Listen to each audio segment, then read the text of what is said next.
అందరికి నమస్తే. ఒక తప్పును కప్పిపుచ్చుకోవడానికి ఇంకా వరుస తప్పులు చేశారంటారు.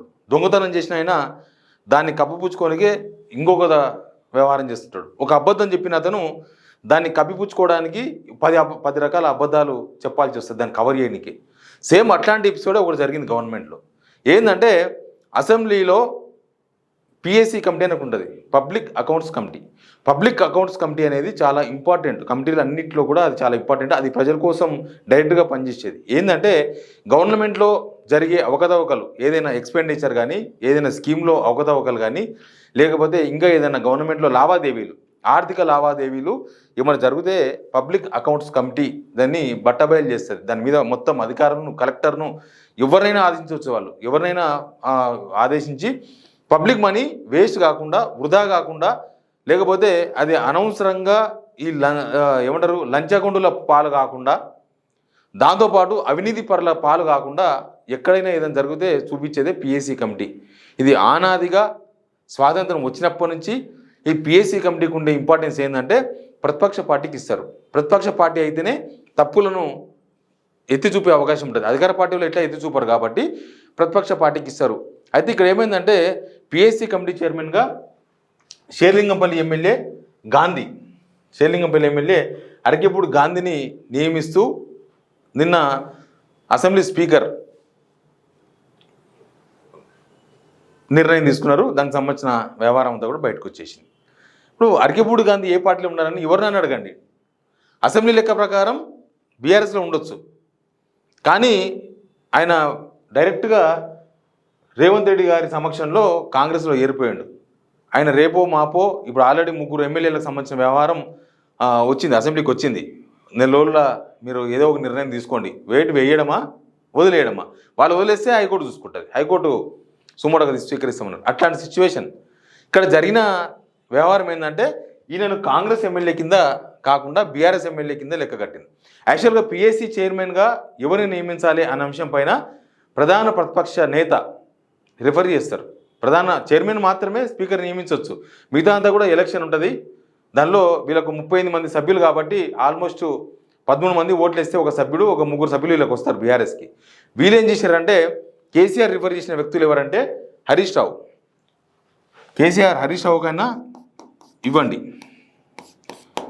లేకపోతే గంగుల కమలాకర్ కన్నా ఇవ్వండి, గంగుల కమలాకర్ కన్నా ఇవ్వండి, లేకపోతే మూడో పేరు ప్రశాంత్ రెడ్డి. ఈ ముగ్గురులో ఎవరికో ఒకరికి పిఎస్సి చైర్మన్ ఇవ్వండి అని ప్రధాన ప్రతిపక్ష నేతగా కేసీఆర్ సూచన చేసిండు. కానీ ఎవరు సూచన చేయకుండానే, ఎవరు రికమెండ్ చేయకుండానే గాంధీ పిఎస్సి చైర్మన్ అయిపోయాడు. అసలు ఏం సభ్య సమాజానికి గవర్నమెంట్ ఏం చెప్పదలుచుకున్నది అనేది ఇంపార్టెంట్ ఇక్కడ. అంటే ప్రభుత్వంలో జరిగే అవకతవకలేవి జనాలకు తెలియకూడదని డిసైడ్ అయిందా? అది చెప్పినాకో మన తెలంగాణ వచ్చిన తర్వాత BRS first government Geeta Reddy PSC చైర్మన్గా ఉన్నారు. గీతారెడ్డి ఎవరు? Congress senior MLA. తర్వాత అక్బరుద్దీన్ ఓవైసీ ఎప్పుడున్నాడు? కాంగ్రెస్ సెకండ్ గవర్నమెంట్ వచ్చిన తర్వాత కాంగ్రెస్ కేవలం 5 మందికి పడిపోయినప్పుడు ఎక్కువ మంది ఉన్న ప్రతిపక్షం ఎవరంటే ఎమ్మెల్యే ఎంఐఎం 7 మంది ఉన్నారు ఎమ్మెల్యే. దానికి అప్పుడు కాంగ్రెస్ కన్నా ఎంఐఎంకి ఎక్కువ ఉన్నారు కాబట్టి అక్కడ నుంచి అక్బరుద్దీన్ ఓవైసీ పిఎస్సి చైర్మన్గా వ్యవహరించారు. తర్వాత ఇప్పుడు అర్కెబూడి గాంధీని తీసుకొచ్చి ఇక్కడ పెట్టేసిండ్రు. అర్కెబూడి గాంధీని ఏ లెక్క ప్రకారం ఆయన మీద రేపో మాపో వేడి కూడా పడవచ్చు, అది వేరే విషయం.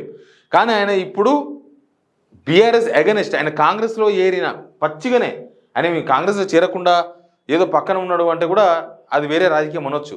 ఆయన కాంగ్రెస్లో చేరిన ఎమ్మెల్యేకు బీఆర్ఎస్ ఎమ్మెల్యేలకు దక్కాల్సిన, ఒక ప్రధాన ప్రతిపక్ష పార్టీలో దక్కాల్సిన ఒక పదవి అది. అది జనాల కోసం పనిచేయాల్సిన పదవి అది. పిఎస్సి అనేది చాలా ఇంపార్టెంట్. అసెంబ్లీ కమిటీలో ముందే చెప్పిన. ఇప్పుడు గవర్నమెంట్లో జరిగే అవకతవకలు బయటకు వచ్చే అవకాశం లేదు. ఏ స్కీమ్లో ఏం జరుగుతుంది, పెట్టాల్సిన దానికన్నా ఎక్కువ ఖర్చు పెట్టినరా, అసలు ఎక్కడ పోయింది, అవినీతిమయమైందా, లేకపోతే ఇంకేమన్నా అయ్యిందా అని తేల్చే అవకాశం లేదు.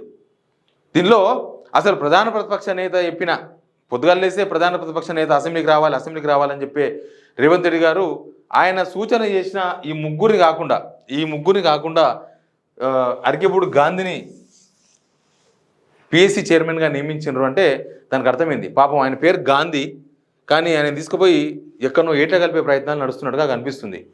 హైకోర్టుకి వెళ్ళి ఈ 3 ఎమ్మెల్యేలు ఎవరిది? తెల్ల వెంకట్రావు, కడియం శ్రీహరి, ప్లస్ దానం నాగేందర్, ఈ ముగ్గురికి సంబంధించిన హైకోర్టులో తీర్పు వచ్చిన గంట తర్వాత ఈ డెవలప్మెంట్ జరిగింది.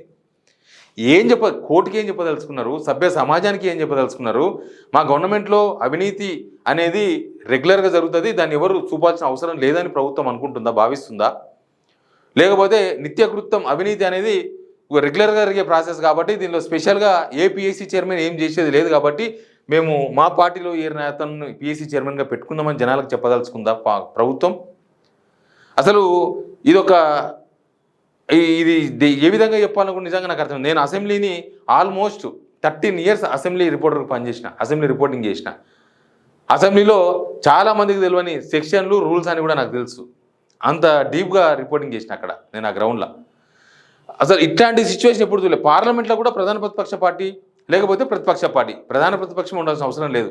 ఎవరికి ప్రతిపక్షంలో ఎక్కువ ఉంటే వాళ్ళకి పిఎస్సి చైర్మన్ ఇస్తారు. ఎవరికి ఎక్కువ మంది ఎమ్మెల్యేలు అక్కడైతే ఎక్కువ మంది ఎంపీలు.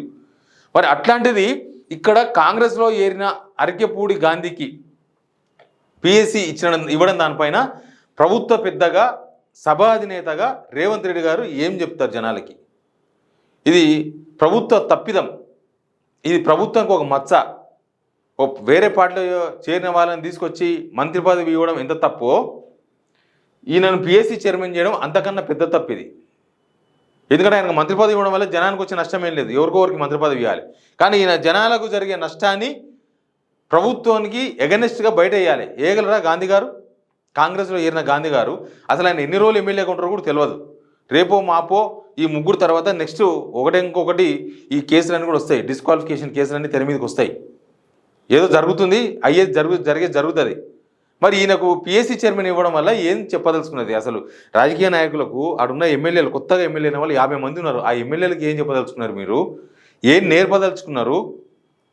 ఇది మొండి గేమ్ కాదు, తొండి గేమ్. ఇదేదో పెద్ద రాజకీయ చతురత ఉన్న రాజకీయ నాయకుడు తీసుకున్న నిర్ణయంగా కొన్ని పేపర్లు అభివర్ణించాయి. కానీ ఇది రాజకీయ చతురత ఉన్న వాళ్ళు తీసుకున్న నిర్ణయంగా కనిపిస్తలేదు. ప్రజాస్వామ్యం మీద అసహ్యం కలిగి ప్రజాస్వామ్యం లేదు, ఏమీ లేదని జనాలకు చెప్పదలుచుకున్న వారు తీసుకున్న నిర్ణయంగా కనిపిస్తుంది. ఇది పిఎస్సి చైర్మన్గా ప్రతిపక్ష పార్టీకి ఇవ్వడం అనేది ఆనవాయితీ, ఒక సాంప్రదాయం. మీరు అన్ని సాంప్రదాయాలు తుంగలో తొక్కుంటూ పోతే తుంగలో తొక్కాల్సి వచ్చినప్పుడు ఎవరో తొక్కక మానరు ఎవరినో ఒకరిని. కాబట్టి గాంధీ విషయంలో ప్రభుత్వం తప్పున్నారా? 2-3 తప్పులు, ఇంకేమంటే 100 తప్పులు చేసినట్టు. ఇది మీరు చేసిన అన్ని తప్పులు ఒక ఎత్తు, ఇదొక ఎత్తు. ఇది హిస్టరీలో నిలిచిపోతుంది మీకు. ఇప్పుడు మీరు చేసిన తప్పిది. చూద్దాం ఏం జరుగుతుందో. బట్ గాంధీని ఏ లెక్క ప్రకారం నియమించారు? కొత్త ఎమ్మెల్యేలకు, రాజకీయ నాయకులకు, కొత్తగా రాజకీయాలకు రావాల్సిన వాళ్ళకు, తెలంగాణ ప్రజలకు ఏం చెప్పదలుచుకున్న గవర్నమెంట్ అనేది చాలా ఇంపార్టెంట్. మేము చేసే అవినీతిని ఎవరు బయటకు తీయొద్దని అనుకుంటుందా ప్రభుత్వం? ప్రతి ప్రభుత్వంలో అవినీతి ఉంటుంది, అవినీతి లేని ప్రభుత్వం లేదు.